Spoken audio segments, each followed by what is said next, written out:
Hello dear learners, I am Hemant Raje, English teacher at Demonstration Multipurpose School, RI Bhopal. As we have promised you in the previous session that we will be back with some more interesting topic, so today here I am. Today we are going to discuss a very interesting poem of class 7th that is there in lesson 3, and the title of today's discussion is The Shed. So dear learners, basically this is a narrative poem, and in this poem the poet basically talks about his old shed in the garden. So dear learners, before moving to the poem, I just want to give you a brief introduction about the poet. Here is poet's name is Frank Flynn, and he was born on 6th December 1906 in Sydney in Australia, and he died in 29 July 2000. As far as the occupation has been concerned, he was ophthalmologist, author and missionary priest, as publications are The Living Heart, Distant Horizons and Northern Gateway, etc. So dear learners, this is a piece of information about the poet, and if you want to get some more information, that you can go to encyclopedia or you can Google it. So dear learners, here I am going to ask you some questions, so try to think it and try to give the answers. Here is the first question: how will you describe the shed? And the second question is, what things are you likely to find in a shed? So dear learners, before moving to the poem, I just want to describe shed for you. So here is all about the shed. Do you know what a shed is? A cow shed, a tool shed, a wood shed for example. And basically it's a small room away from the main house for storing and keeping things, animals, tools, vehicles, etc. Now ask your partner if she or he has ever seen shed. Let her or him describe it to the class. So dear learners, this is all about the shed, and generally we keep things like grains, vehicles, tools, all these things we keep in the shed, and also at some times it is used to keep our pet animals. So dear learners, I just want to give a brief overview about the poem. So here are some key points about the poem that I am going to discuss here. Basically, it is a narrative poem in which a child is the speaker and he is speaking about the shed. The shed is at the bottom of the garden, which is rarely opened. A spider's web is seen hanging across the door to indicate this truth.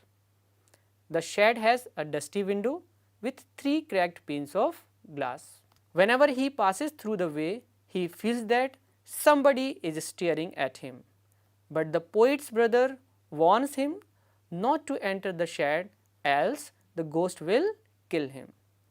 The poet knows his brother lies and there is no ghost, but the poet is determined to enter the shed one day. He is curious to find out what is inside that shed. He explores his feelings about that shed and what it possibly contains. Will he be able to go to the shed without being scared? To find out whether the poet will be able to go inside the shed or not, we will move on to the poem. At the first instance, I am going to recite the whole poem for you. There's a shed at the bottom of our garden with a spider's web hanging across the door. The hinges are rusty and creak in the wind. When I am in bed, I lie and I listen. I'll open that door one day. This is a picture made by one of my students. There's a dusty old window around at the side with 3 cracked panes of glass. I often think there's someone staring at me each time that I pass. I'll peep through that window one day. Now moving ahead, here is stanza 3. My brother says there's a ghost in the shed who hides under the rotten floorboards, and if I ever dare to set foot inside, he will jump out and chop off my head, but I will take a peek one day. Now the last stanza is, I know that there isn't really a ghost. My brother tells lies to keep the shed for his den. There isn't anyone staring or making strange noises, and the spider has been gone from his web. Since I don't know when, I'll go into that shed one day soon, but not just yet. So dear learners, this is all about the recitation of the poem. Now we will discuss the poem stanza wise. So I am going to discuss stanza 1. There's a shed at the bottom of our garden with a spider's web hanging across the door. So dear learners, in these two lines, the poet is basically saying here that there is a shed at the bottom of his own garden, and hardly anyone goes inside the shed, and also it may not be used because it is quite old. That's why spiders are the first one who came up there to make their webs. Here are another lines. The hinges are rusty and creak in the wind. When I am in bed, I lie and I listen. Hinges are the door joints. Rusty means affected by rust, and creak means harsh or unpleasant sound. So dear learners, the door joints have also become rusty and make a lot of noise whenever the wind makes them to move.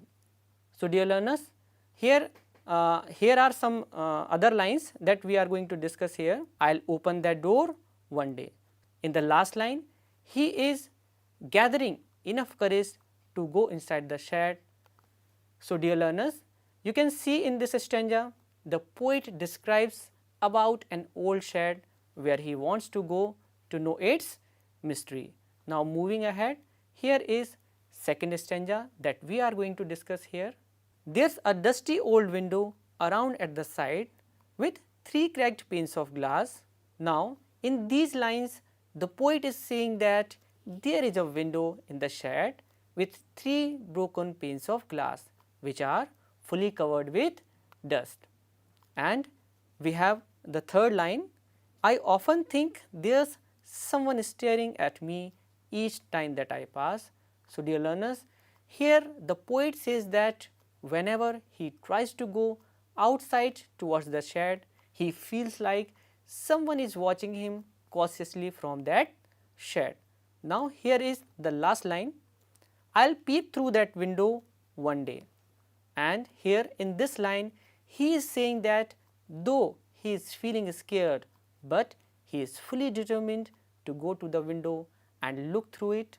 So he is curious to know what is there inside the shed. My brother says there's a ghost in the shed who hides under the rotten floorboards. Here the word rotten floorboards is used here to show that the shed is too old and its floor is fully spoiled. So his brother is making him scared by saying that there is a ghost inside the shed. So dear learners, now poet's brother warns him not to go inside the shed or he will be killed by the ghost as he will cut his head. So dear learners, he will jump out and chop off my head, but I'll take a peek one day. So here you can see his brother talks about his warning to him not to enter the shed, but the poet is fully determined that he will go one day there and have a look through the window what is there inside the shed. Now moving ahead, we have stanza 4. I know that there isn't really a ghost. My brother tells lies to keep the shed for his den. So dear learners, in the starting 2 lines, the poet seems to have grown enough to understand the truth, and he is able to overcome his fear, and he is also able to understand that there is no ghost inside the shed who stares at him or makes strange noises. Now in the third line, there isn't anyone staring or making strange noises, and the spider has been gone from his web.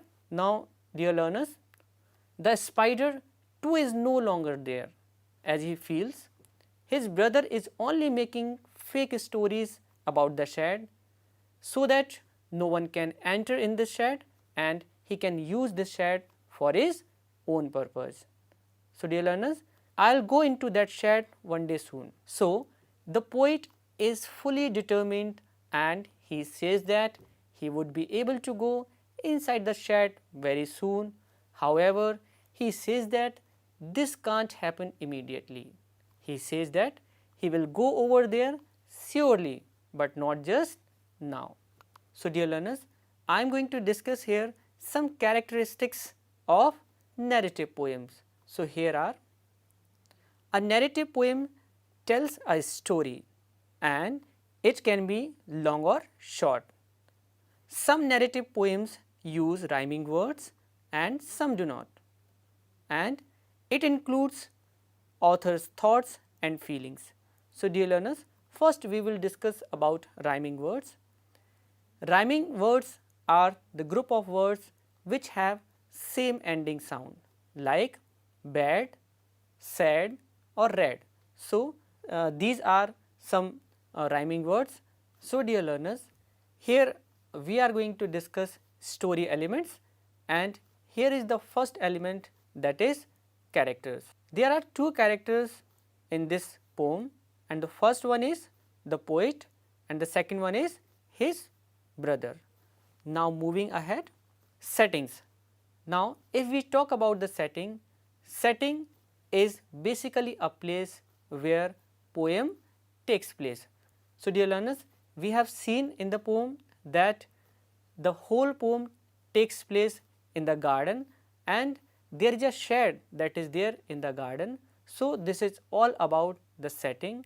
Now moving ahead, so dear learners, here we are going to discuss another element of the story, that is plot.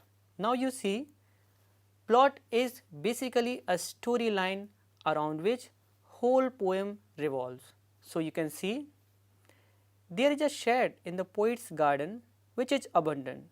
It has creaky doors and broken windows. The poet wants to know what is there inside the shed, but he is too scared to go there. So dear learners, we have seen that the poet has a keen desire to go inside the shed and the whole poem revolves around this. So moving ahead, we will discuss another element, that is conflict. Now you see, the poet's brother scared him by telling him that there is a ghost in the shed. The poet is too scared to go to the shed alone. So dear learners, we have seen in the poem that his brother tells him that there is a ghost inside the shed. So the poet himself feels very much scary, but he is determined to go inside the shed very soon. So this is the conflict which is there in the poet's mind. Now moving ahead, we have another element to discuss. Here is point of view. So basically this poem is written in first person point of view. So the first person is I. You see, we also use pronouns that are third person like he, she. So this poem is basically in the first person. Here we can see, we can take some lines from the poem, that is, I'll peep through that window one day, I will go inside the shed one day. So these are some of the lines which are from the poem. So we can see that this poem is basically from the first person point of view. Now moving ahead, now here is figurative language. So basically figurative language is a decorative language which are used to create more impact on the reader's mind so that the poem can look and sound better. So dear learners, in stanza 1 you see there are some descriptive words like spider's web, rusty hinges in stanza 2, old window, cracked glass panes in stanza 3, chop off my head, and in the last stanza strange noises. So dear learners, this is all about the elements of this story. So I hope all these elements are clear to you. Now moving ahead, we have another exercise that we are going to discuss. Here is the first question. Where is the shed located? Shed is located at the bottom of the garden. So, this is the answer for this question. Moving ahead, according to poet's brother, who lives in the shed? The ghost lives in the shed. Here is the third question for you.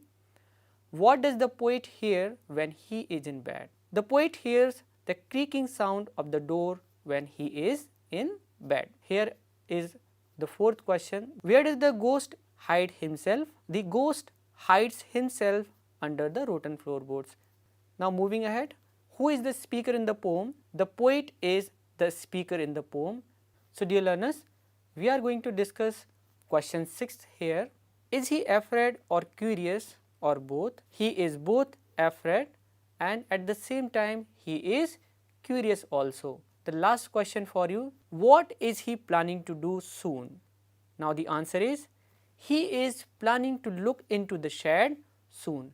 So dear learners, these are all short answer type questions that we have discussed here. Now moving ahead, we have some suggested activities for you, and I am sure that these activities you will find very interesting. So here I am going to discuss all these activities one by one. Here is the first activity for you. Is there a room in your house or a house in your neighborhood or locality where you would rather not go alone and never at night? If there is such a place and a story to go with it, let others hear all about it. Write a similar poem based on a shed you have seen. Here is the third activity. Draw a picture of a shed and color it. So dear learners, try to complete all these activities which we have discussed in this session, and I assure you that we will be back with some more interesting topic in the next session. Till then, do complete this exercise. Have a nice day. Bye bye.